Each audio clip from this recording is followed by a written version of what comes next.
What's up guys, this is Shan Heather, and in this video we are going to do camera performance comparison between Samsung Galaxy S23 Ultra and Samsung Galaxy S23. So we will see a few pictures captured on both of these devices side by side, and you will decide by yourself that which device is better when it comes to camera performance and how much difference you are going to get.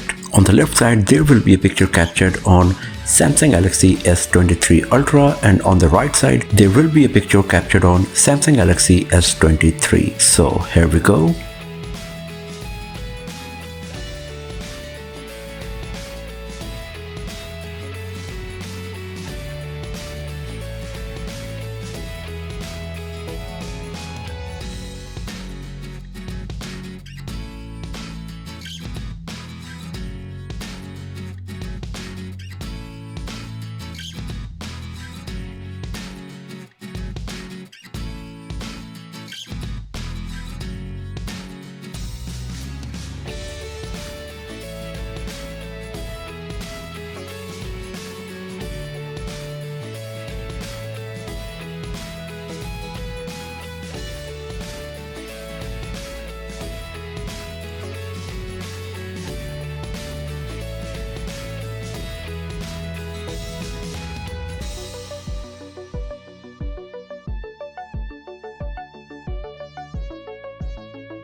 So which device you think is better in terms of camera performance, and which device you think is a better overall smartphone considering the price to performance in your daily life? Feel free to share your feedback in the comment section below, and if you enjoyed watching this video then give it a thumbs up, share it with your friends, subscribe the channel, and I'll see you guys next time in another video. Have a nice day.